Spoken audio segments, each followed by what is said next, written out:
I'm Dr. David Bernstein. Welcome back to our series, 25 Tips for Working with Modes. Now, last time we introduced the idea of finding strengths. We talked about the fact that, many people aren't aware of their strengths. And so if you want to help people to use their strengths, you want to help them to become aware of the strengths that they have.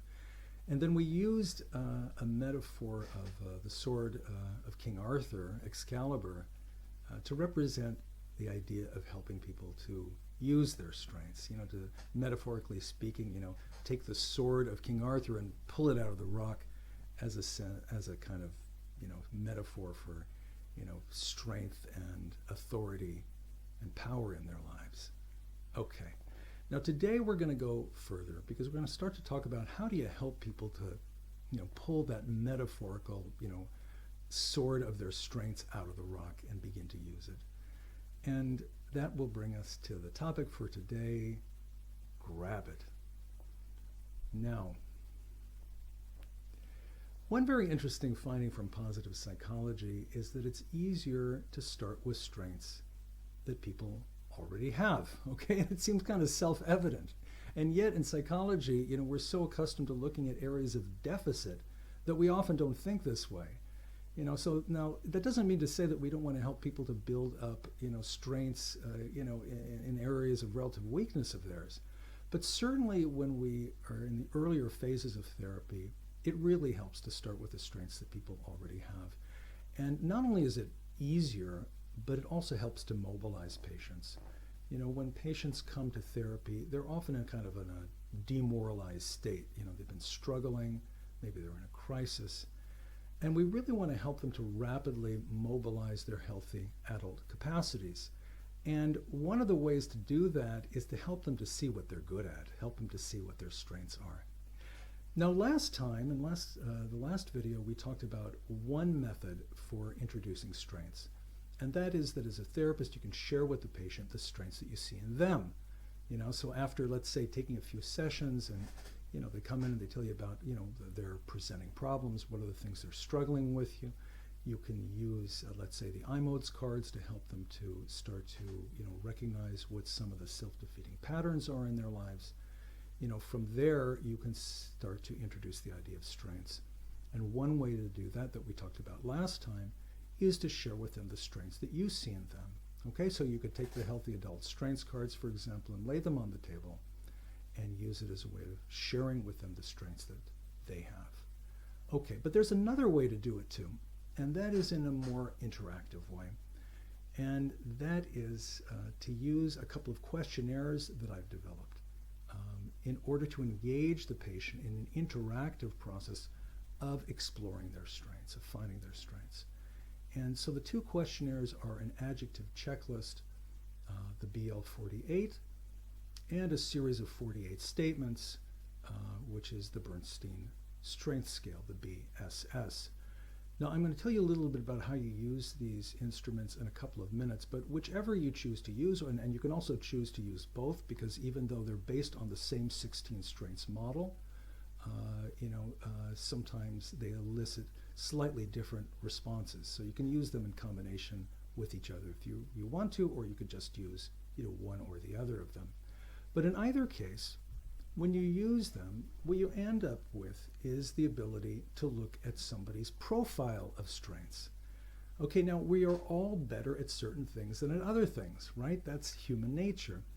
And so when you are assessing somebody's strengths, and again, I recommend you do this as an interactive process with a patient, as part of the process of mobilizing the patient's healthy adult capacities, that what you're going to end up with is a profile, and I recommend that you take a kind of the glass is half full approach.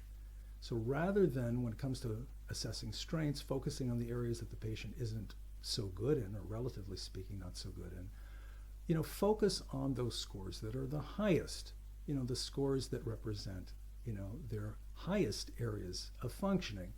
So here, is a profile of a hypothetical patient, and you can see that this person has very high scores in the area of resilience and humor and responsibility. Okay. Now, This profile is based on the Bernstein Strength Scale. And as I mentioned a second ago, that is a series of 48 statements. And the patient responds to these statements on a scale from 1 to 5.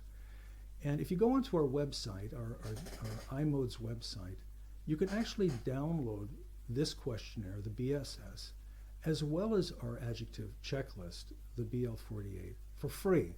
So you just go to our Learning Center, and when you do that, you just give your name and email address, and you can download these questionnaires in 25 different languages. So fortunately, with the help of some wonderful colleagues around the world, we have been able to translate these into 25 different languages. And so you can get started right away with your patients in this process of finding their strengths. Now, I'm going to show you how this works a little bit with our adjective checklist, the BL48. Okay, so here on the left-hand side, you see a couple of columns of words. These are words that describe personal strengths. And on the right-hand side is the scoring system. And so here on the left, you see words like authentic and stress tolerant, self-controlled, self-confident, and so forth. So the idea is you give the patient this questionnaire and you ask them, there are 48 words here, you ask them to circle, first of all, 10 of these words that they recognize in themselves as their strengths. And then from among those 10 to then circle their top 5, the 5 that they represent their top strengths. And then you go down to the second page and you go to the scoring system, and then you just see which of these words map onto the 16 strengths of the model that I developed. And so, for example, that first word, authentic, that loads on the specific strength of identity. That's strength number 1. So it's one of 3 adjectives that represent, the strength of identity, of knowing who you are. And so you can see that the 3 specific words are authentic, genuine, and real. Now, this is a questionnaire that you can have the patient fill out within a therapy session in about 10 minutes. That's all it takes. And then together with that patient, you can go and do the scoring and immediately arrive at a profile of their strengths. And then how do you go further? Okay, well, this is the point at which, the healthy adult strengths cards can be very handy, because again, as we talked about last time, these are images that we developed to inspire people to use their strengths. And so, here again is the photograph of, the session with Ron that we saw last time, where, these are the specific strengths that I saw in him. Now, let's say that these are the same strengths that end up emerging when I give him the BL48 and he fills it out in the session. What you do then is you lay those strengths on the table one at a time, the cards representing his strengths. And then what you're going to do is ask him a series of questions about each strength.